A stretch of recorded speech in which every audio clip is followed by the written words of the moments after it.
Civics 101 is supported in part by the Corporation for Public Broadcasting. After careful reflection, I am proud to nominate for Associate Justice of the Supreme Court, Judge Ruth Bader Ginsburg of the United States Court of Appeals for the District of Columbia. There's also a contest that voters in Brooklyn will be weighing in on, a very important one. It's for surrogates court. The June 9th election serves as the general election for candidates for West Virginia's Supreme Court of Appeals. An inspiring woman who I believe will make a great justice, Judge Sonia Sotomayor of the great state of New York. You're listening to Civics 101. I'm Hannah McCarthy. I'm Nick Capodice.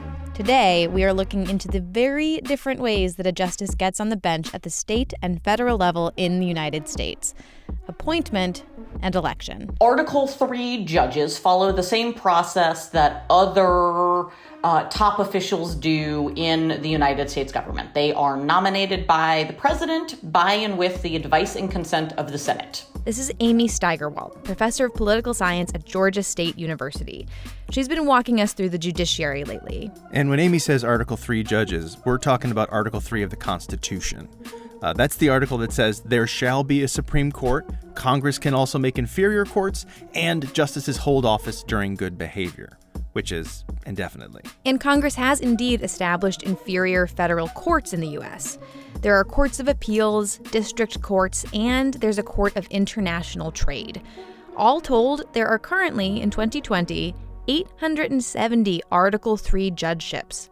When someone dies or retires, the president gets to appoint someone to fill that seat, and the Senate confirms. And the reason why they were given, that they used this appointment process, as well as, and this part is super important, life tenure, that they serve for good behavior, cannot be removed from office involuntarily except through either impeachment or death. I know the idea here is to have judicial independence, to have justices who won't be swayed by politics over the course of their career because they don't have to appeal to the political landscape. Like they don't have to prove themselves to parties or a voter. But you mentioned elections, so are there some judges in the country who have to campaign? Yeah, starting in the 60s, 70s, and 80s, states began to consider judicial elections, in large part because they felt like there was simply no check on the justices that had been appointed. That they were too disconnected from the people. There was no accountability. There was no ability to say, you are doing a bad job, and therefore we want to get you out of office. And plenty of states have some form of judicial appointment for state courts, whether it's the governor appointing, or a commission, or some combination of both. But plenty others hold traditional elections. There are states that just have competitive judicial elections for their judges. Sometimes those are nonpartisan elections, and sometimes they're partisan.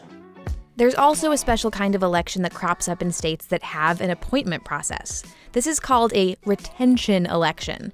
A justice is appointed, and then after some specified period of time, there's a vote, and that incumbent judge either gets to stay or is booted off. So with many states having elections where you vote for judges, have there been any moves to change how things are done at the Article 3 level? The issue is that almost everyone agrees that it would take a constitutional amendment.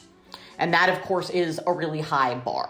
And so the sort of leading advocates of changes are less about judicial elections and more about either terms. Sometimes it's about age limits or removal, but I would say probably the most prominent one that I've seen is actually less about switching to an election system and more about putting in term limits.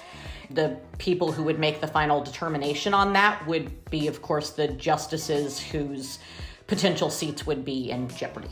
So will our federal justices ever be willing to make themselves less powerful? If we ever get that far, you're at least guaranteed a Civics 101 episode on it.